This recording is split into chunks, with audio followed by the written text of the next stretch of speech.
mais tamit trouver un entraîneur boo xamante ni dina ko aider ci li nga xamante ni moom mooy sa progression moo taxoon képp kuy sénégalais parfois dans les commentaires su suñuy émission da ngay gis ñëpp naan Dortmund serait la bonne destination Liverpool aussi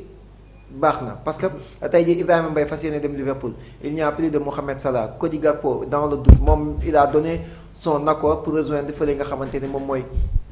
Tottenham te Liverpool mi ngi accéléré si ki nga xamante moom mooy Ibrahima Mbaye ainsi que ki nga xamante ni moom mooy Bradley Barcola si toutefois ñoom ñaan ñu fekkante fa donc adhésion bi ak intégration bi dafay nekk loo xamante ni lu yomb la parce que il connaît déjà Barcola parce que ñoom ñaar des années nekkandoo nañ ko. donc mu nekk un transfert boo xamante ni c'était très attendu et on a vu Liverpool passer à l'acte et cette année Liverpool a changé d'entraîneur. mu nekk un entraîneur espagnol on a vu la saison passée il a fait des merveilles avec son club Bournemouth moo tax Liverpool jënd ko mu nekk un entraîneur boo xamante ni il prône le football donc Ibrahima Mbaye mu ñëw dans une équipe boo xamante ni ñoom seen la possession de balle dafay nekk loo xamante ni quelque chose de base avec des joueurs yoo xamante ni mën nañ ko alimenter fu mu munti nekk. des Szoboszlai voilà donc c'est une bonne équipe boo xamante ni cette année il sera compétitive donc il y aura de la place parce que il y a le jeune Gomoa bi nga xamante ni ba tey jii il n'est pas encore mature 15 ans il y a le champion du monde Muñoz mais pour man Ibrahima Mbaye mën na am benn longueur d'avance si ñooñu. vu son football vu sa vitesse et c'est un championnat nag très rythmé très costaud mais il a le potentiel on l'a vu en Ligue des Champions on l'a vu en Ligue 1 Ligue 1 nekk championnat bu physique nit ñi loolu lañ dul bëgg dégg mais la Ligue 1 elle est très très physique donc Ibrahima Mbaye pour man c'est un bon choix mu rejoindre Liverpool et mi ngi noonu dafay jël rek li nga xamante moom mooy flambeau bi fa Sadio Mané bàyyi woon. Très bien Idi ba tey dañuy desani ci kii nga xamante ne moom mooy Ibrahima Mbaye on va continuer à parler de sa situation mais est-ce que jàpp nga ne que tey jii nii accord bi du compliquer un peu l'arrivée de Bradley Barcola. waaw xam nga tey jii Bradley Barcola moom d'abord moom moo njëkk sax joxe avalam pour que Liverpool continue si li nga xamante moom mooy négociation yi. Liverpool avait formulé une offre de 120 millions d'euros. Rejetée par le Paris Saint-Germain parce que Paris Saint-Germain dañoo jugé le transfert de Bradley Barcola parce que ñoom la moo tax sax ñu yokk en série ba 170 millions d'euros dañ ni Bradley Barcola ay ñoom Diomandé ëpp ñu ko niveau ay ñoom Elliot Anderson ëpp ñu ko niveau kon ñooñu fu ñu jaree 120 millions d'euros Gordon jar 80 millions d'euros Bradley Barcola war na fa mën a jaree 170 millions d'euros léegi nag loolu moo xaw a andi problème bi mais Liverpool actuellement ils sont très sérieux sur les deux dossiers.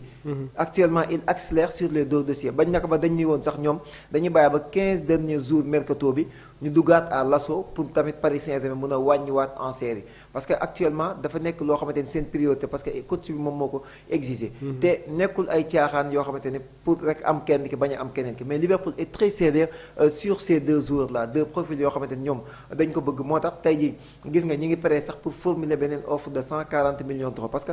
on a vu le match bi nga xamante ni moom moo doxoon dimanche diggante Paris Saint-Germain ak Lens on a vu que ni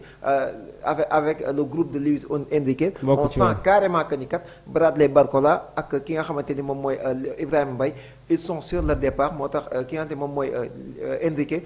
compté wul si ñoom pour cette finale et on a vu depuis lors on avait entendu Arsenal mu ngi doon def benn manifestation si ki nga xamante moom mooy Bradley Barcola mais actuellement Arsenal dafa mel dafa génn si biir le dossier actuellement kon donc benn déménagement possible la Bradley Barcola am pour le moment muy Liverpool parce que actuellement déjà Luis Enrique booleeti ko si ay plan te moom il a donné son feu vert pour rejoindre Liverpool donc man je pense que ni ñaar yëpp war na mën a nekk te ça pour ñu faciliter si transfert kii bi mooy gën a yomb bu Ibrahima Mbaye bi parce que valeur marchand yi bokkuñu Ibrahima Mbaye à hauteur de 50 millions d'euros kii à hauteur de 170 millions d'euros négociation yi dinañ wuute kon donc man dama jàpp ne Liverpool ils sont là pour accélérer sur les deux joueurs et les s'attacher parce que tamit Liverpool Mamour boo xoolee offensivement ça reste beaucoup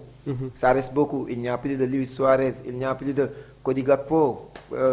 mi nga xamante ni tey jii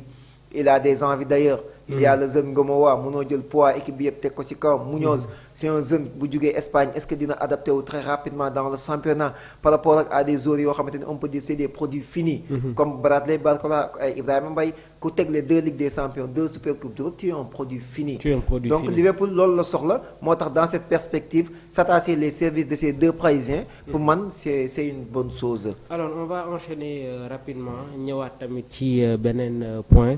muy voilà tey jii nii le sélectionneur de l'équipe nationale du Sénégal kan mooy nekk ki nga xamante ne moom mooy sélectionneur bi bon ñun ñëpp xam nañ nekk c'est Vieira mais la fédération sénégalaise de football officialisé guñu li nga xamante ne moom mooy boobu la information. maa ngi ko doon wax démb conférence de presse bi nga xamante ne jàppoon nañu dina am tey. ba tey y a pas eu aussi cette communication alors. Vieira comme entraîneur gis nañu déjà conditions yi nga xamante ne posé na ko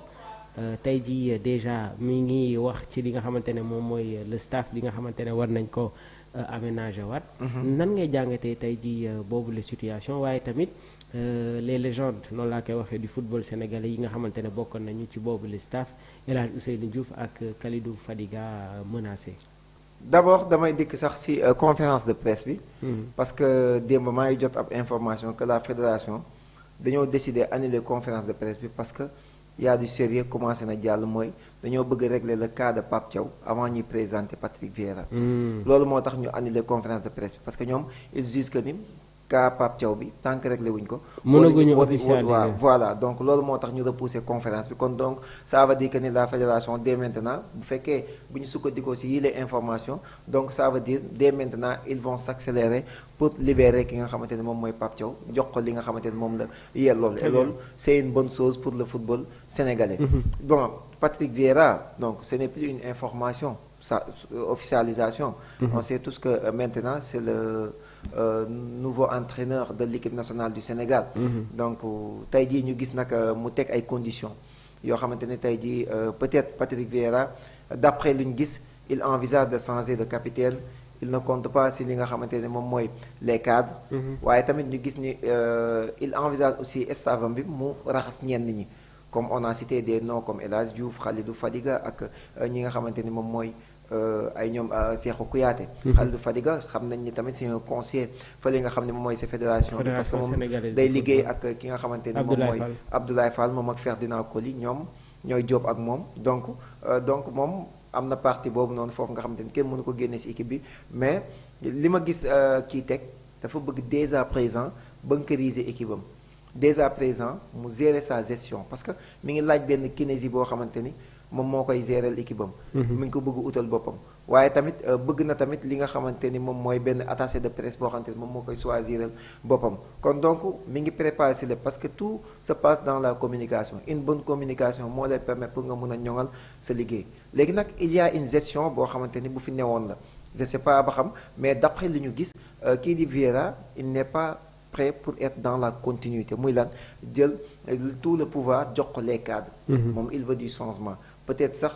d'après même le changement de capitaine. voilà d'après li ñu jot a gis ça veut dire que si toutefois li ci génn gisuñu Kalidou Koulibaly on ne sera pas surpris. parce que tey jii man dama jàpp ni Kalidou Koulibaly tant qu'il est si bi l'équipe nationale du Sénégal tant qu'il joue il doit être notre capitaine. donc si on change de capitaine ça veut dire que ni on doit tourner le cap Kalidou Koulibaly bi nga xamante ni dañ koy pousser vers la sortie. parce que tey jii boo jëlee Kalidou Koulibaly 2 échéances moo apte convoqué woo ko beneen échéance moo apte convoqué woo ko il va prendre sa décision. de prendre sa retraite internationale. donc yooyu